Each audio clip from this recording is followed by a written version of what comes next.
اللہ کرم ایسا کرے تجھ پہ جہاں میں، اے دعوت اسلامی تیری دھوم مچی ہو، اے دعوت اسلامی۔ الحمدللہ رب العالمین والصلاة والسلام علی سید المرسلین، جزا اللہ عنا محمد ما هو اہل، اما بعد فاعوذ باللہ من الشیطان الرجیم، بسم اللہ الرحمن الرحیم۔ ناظرین و سامعین، آج ایک بار پھر فیضان عشرہ نجات سلسلہ رمضان ٹرانسمیشن کا یہ پہلا سلسلہ ہم لے کر حاضر ہوئے ہیں۔ آپ کا میزبان وائی آر کیو محمد یونس رضا قادری، اور اس وقت آپ دیکھ رہے ہیں وائی آر کیو نعت اسٹوڈیو یوٹیوب چینل۔ ہمارے یوٹیوب چینل کو سبسکرائب بھی کیجئے اور لائک بھی کیجئے، اس پروگرام کو شیئر بھی کیجئے ثواب کی نیت سے۔ یاد رکھیں، جتنی نیتیں آپ کی اچھی زیادہ ہوں گی اتنا ثواب بھی زیادہ ہوگا۔ آج ہمارے پروگرام کا بڑا اہم موضوع یہ بندہ ناچیز آپ کی خدمت میں لے کر حاضر ہوا ہے۔ ناظرین، ہمارے موضوع کا نام ہے خوف خدا۔ بلا شبہ خوف خدا ہماری اخروی نجات کے لیے بڑی اہمیت کا حامل ہے۔ میٹھے میٹھے اسلامی بھائیوں، اس حقیقت سے کسی مسلمان کو انکار نہیں ہو سکتا کہ مختصر سی زندگی کے دن گزارنے کے بعد ہر ایک کو اپنی پروردگار کی بارگاہ میں حاضر بھی ہونا ہے اور اپنے اعمال کا حساب بھی دینا ہے، اور اب اس حساب دینے کے بعد جنت کی اعلیٰ نعمتیں ہمارا مقدر ہوں گی یا پھر گناہوں کی شامت کے سبب جہنم کی ہولناکیوں کی سزائیں ہماری نصیب ہوں گی، والعیاذ باللہ، توبہ۔ لہٰذا اس دنیاوی زندگی کی رونقوں، مسرتوں اور عنایتوں میں کھو کر حساب آخرت کے بارے میں غفلت کا شکار ہو جانا یقیناً نادانی ہے۔ یاد رکھیے، ہماری نجات اسی میں ہے کہ ہم رب کائنات عز و جل اور اس کے پیارے حبیب صلی اللہ علیہ وسلم کے احکامات پر عمل کرتے ہوئے اپنے لیے نیکیوں کا ذخیرہ اکٹھا کریں اور گناہوں سے ارتکاب سے پرہیز کریں، گناہوں کے ارتکاب سے پرہیز کریں۔ اس مقصد عظیم میں کامیابی حاصل کرنے کے لیے دل میں خوف خدا کا ہونا بھی بے حد ضروری ہے، کیونکہ جب تک یہ نعمتیں حاصل نہ ہوں گناہوں سے فرار اور نیکیوں سے پیار تقریباً ناممکن ہے۔ اس نعمت عظمیٰ کے حصول میں کامیابی کی خواہش رکھنے والے اسلامی بھائیوں اور اسلامی بہنوں کے لیے درج ذیل میں کچھ چیزیں بیان کروں گا، وہ آپ لازمی سنیں۔ یاد رکھیے کہ مطلقاً خوف سے مراد قلبی کیفیت ہے، آپ کی دل کی کیفیت، جو کسی ناپسندیدہ امر کے پیش آنے کے توقع کے سبب پیدا ہو، مثلاً پھل کاٹتے ہوئے چھری سے ہاتھ زخمی ہو جانے کا ڈر، یہ بھی ایک خوف ہے۔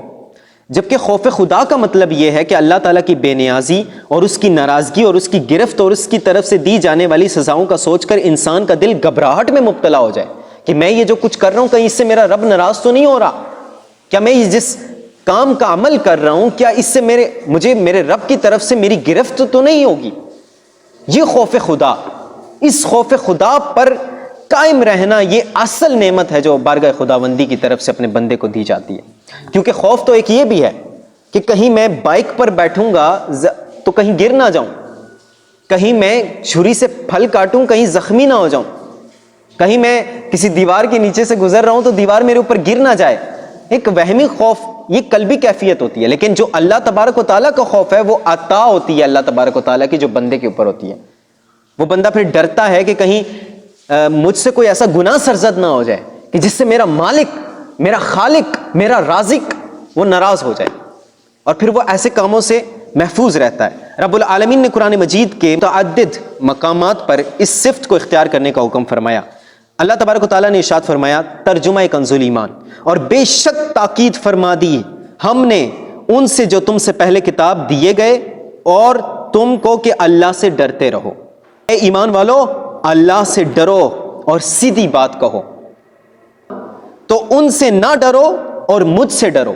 یہ لوگوں اپنے رب سے ڈرو جس نے تمہیں ایک جان سے پیدا کیا۔ ترجمہ کنز الایمان، اے ایمان والو اللہ سے ڈرو جیسا اس سے ڈرنے کا حق ہے اور ہرگز نہ مرنا مگر مسلمان۔ ترجمہ کنز الایمان، اور مجھ سے ڈرو اگر ایمان رکھتے ہو۔ وَإِيَّايَ فَارْهَبُونَ، ترجمہ کنز الایمان، اور خاص میرا ہی ڈر رکھو۔ سورۃ، اور آگے کیا فرمایا؟ ترجمہ کنز الایمان، اللہ تمہیں اپنے غضب سے ڈراتا ہے، اور اللہ تبارک و تعالیٰ سورہ بقرہ میں فرماتا ہے، اور ڈرو اس دن سے جس میں اللہ کی طرف پھرو گے۔ پیارے آقا احمد مجتبیٰ محمد مصطفیٰ صلی اللہ علیہ وسلم کی زبان حق کے ترجمان سے نکلنے والے ان مقدس کلمات کو بھی ملاحظہ فرمائیں جن میں آپ نے اس صفت عظیمہ کو اپنانے کی تاکید فرمائی ہے۔ رسول اکرم صلی اللہ علیہ وسلم نے حضرت عبداللہ بن مسعود رضی اللہ تعالیٰ عنہ سے فرمایا، اگر تم مجھ سے ملنا چاہتے ہو تو میرے بعد زیادہ خوف رکھنا۔ نبی اکرم صلی اللہ علیہ وسلم نے ارشاد فرمایا، حکمت کی اصل اللہ تعالیٰ کا خوف ہے۔ بندے کو حکمت حاصل ہو ہی نہیں سکتی اگر بندہ اللہ تبارک و تعالیٰ سے ڈرنے والا نہیں۔ اور حضرت سیدنا عبداللہ ابن عمر رضی اللہ تعالیٰ عنہ روایت کرتے ہیں کہ رسول اکرم صلی اللہ علیہ وسلم نے فرمایا، دو نہایت اہم چیزوں کو نہ بھولنا، جنت اور دوزخ۔ یہ کہہ کر آپ رونے لگے حتیٰ کہ آنسوؤں سے آپ کی داڑھی مبارک تر ہو گئی۔ پھر فرمایا، اس ذات کی قسم جس کے قبضہ قدرت میں میری جان ہے، اگر تم وہ جان لو جو میں جانتا ہوں تو جنگلوں میں نکل جاؤ اور اپنے سروں پر خاک ڈالو۔ قرآن عظیم اور حدیث کریمہ کے ساتھ ساتھ اکابرین اسلام کے اقوال میں بھی خوف خدا کے حصول کی نصیحتیں موجود ہیں۔ میں دو قول عرض کرتا ہوں۔ حضرت سیدنا انس رضی اللہ تعالیٰ نے اپنے بیٹے سے فرمایا، اے میرے بیٹے، تم سفلہ بننے سے بچنا۔ اس نے عرض کی، سفلہ کون ہے؟ فرمایا، وہ جو رب تعالیٰ سے نہیں ڈرتا۔ حضرت سیدنا عبداللہ ابن مسعود رضی اللہ تعالیٰ عنہ کا وقت وفات قریب آیا تو کسی نے عرض کی، مجھے کچھ وصیت فرمائیں۔ ارشاد فرمایا، میں تمہیں اللہ سے ڈرنے، اپنے گھر کو لازم پکڑنے، اپنی زبان کی حفاظت کرنے اور اپنی خطاؤں پر رونے کی وصیت کرتا ہوں۔ ناظرین، آج ہمارے معاشرے میں خوف خدا کا رجحان کم ہو گیا ہے۔ ہم گناہ کرتے ہیں، گناہ کرتے ہوئے ہمیں خوف نہیں آتا، ہمیں اللہ تبارک و تعالیٰ کی ناراضگی کا ڈر نہیں رہتا۔ ہمارے دل اتنے سیاہ ہو گئے ہیں، ہم مسلمانوں کا دل دکھائیں، ہم شراب پئیں، ہم زنا کریں، ہم چوری کریں، ہم طنز کریں، ہم غیبت کریں، ہم ریاکاری کریں، ہمیں خوف ہی نہیں ہے، تب بھی اللہ تبارک و تعالیٰ کی طرف سے ہم پر عذاب نہیں آتا۔ اس کا یہ مطلب نہیں کہ ہم خوف خدا سے غافل ہو جائیں۔ ہمارے محبوب کریم رؤوف الرحیم علیہ افضل الصلاۃ و تسلیم کی دعاؤں کا یہ ثمر ہے کہ اللہ تبارک و تعالیٰ کی عطا سے ہم محفوظ ہیں۔ ورنہ پہلے کی قوموں میں گناہ کرنے والے کبھی بندر بن جاتے تھے، کبھی کتوں کی سی شکل اختیار کر لیتے تھے، کبھی پتھر بن جاتے تھے، ان پر عذاب آ جاتا تھا۔ اللہ تبارک و تعالیٰ ہمیں اپنا حقیقی خوف نصیب فرمائے۔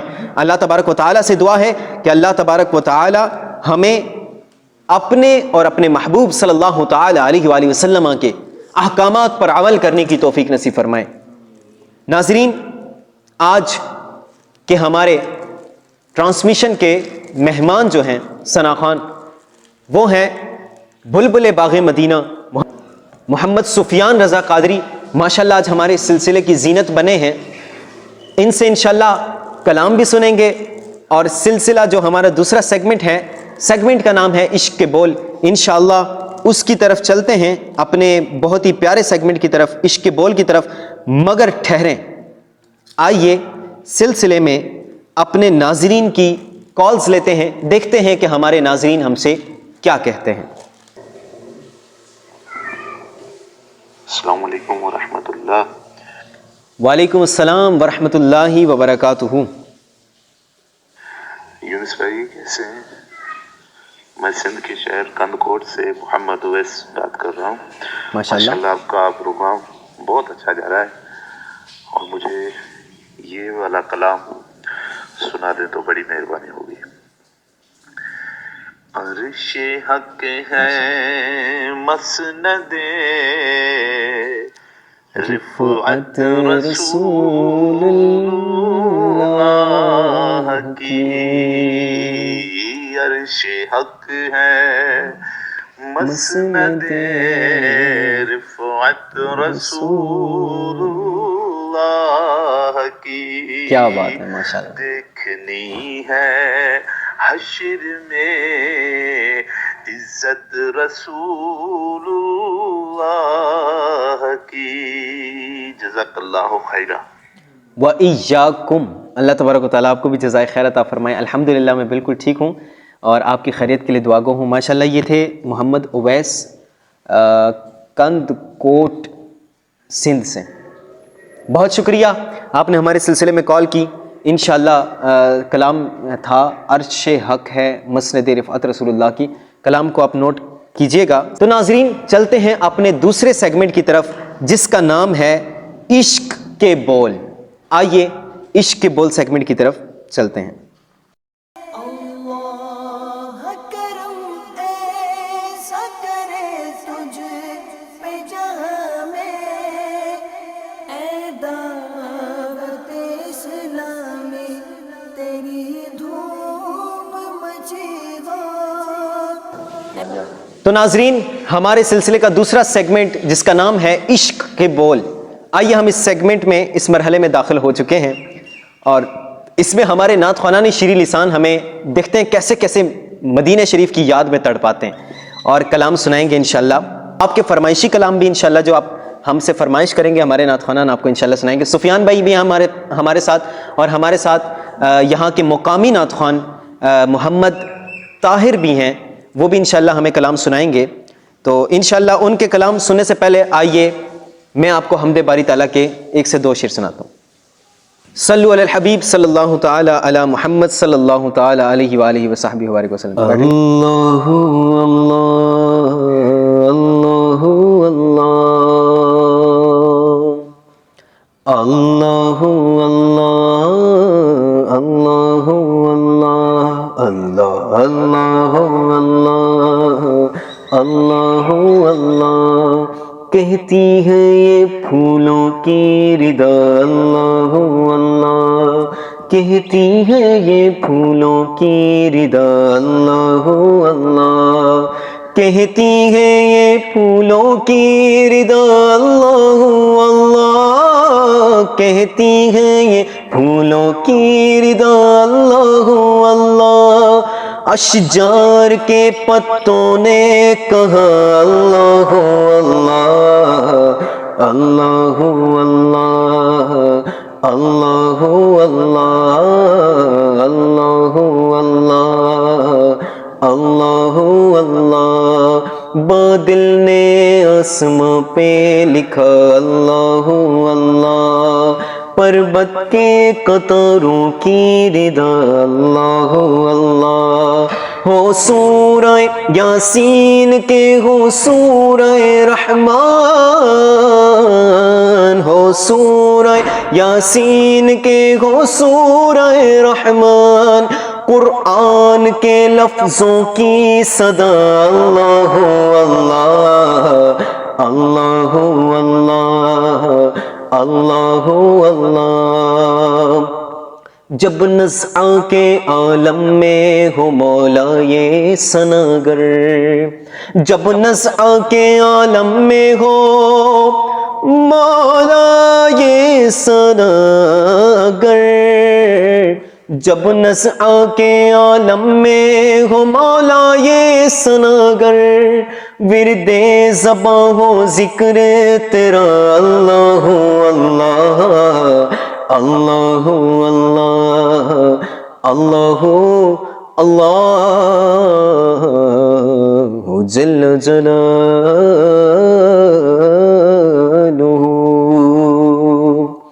ناظرین ہمارے سلسلے کے بہت ہی پیارے مہمان محمد سفیان رضا قادری، آئیے میں ان کو دعوت دیتا ہوں.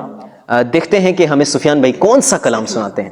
جی تو سفیان بھائی آج آپ ہمیں کون سا کلام سنا رہے ہیں؟ سرور کہوں کہ مالک و مولا کہوں. اللہ اللہ ناظرین میرا بہت ہی پیارا کلام ہے، مجھے بہت پسند بھی ہے. اعلیٰ حضرت کا بہت ہی پیارا کلام ہے، سرور کہوں کہ مالک و مولا کہوں تجھے. یہ کلام مجھے بہت پسند ہے. انشاءاللہ بہت ہی جلد میری ریکارڈنگ کی صورت میں بھی یہ یوٹیوب چینل پہ ہوگا، آپ ضرور سنیں گے. آئیے سفیان بھائی سے سنتے ہیں. صلو علی الحبیب صلی اللہ تعالی علی محمد وعلی آلہ وصحبہ وبارک وسلم.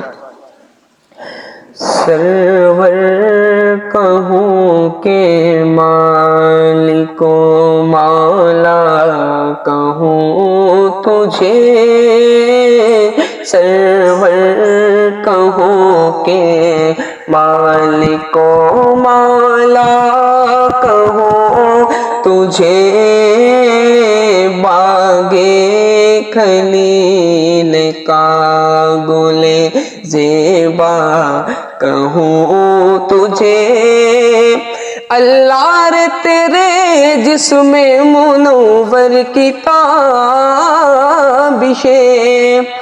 اللہ رے تیرے جسم منور کی تابشیں اے جانے جا میں جانے تجلا کہوں تجھے اے جانے جا جانے ایمان اے جانے جا میں جانے تجلا کہوں تجھے لیکن رضا نے ختم سکھ اس پہ کر دیا لیکن رضا نے ختم سکھ اس پہ کر دیا خالق کا بندہ خلق کا آقا کہوں تجھے خالق کا بندہ خلق کا آقا کہوں تجھے سرور کہوں کہ مالک و مولا کہوں تجھے۔ جی تو ناظرین، یہ تھے ہمارے سفیان بھائی، ماشاءاللہ آج کے سلسلے کے مہمان ہیں، اور انہوں نے کلام سنایا سرور کہوں کہ مالک و مولا کہوں تجھے۔ ماشاءاللہ بہت ہی پیارا انداز تھا، اللہ تبارک و تعالیٰ قبول فرمائے اپنی پاک بارگاہ میں۔ چلتے ہیں ناظرین، ہمارے سلسلے کے جو دوسرے مہمان ہیں نعت خوان محمد طاہر، یہ ان کا کلام سنتے ہیں، دیکھتے ہیں ہمیں کون سا کلام سناتے ہیں۔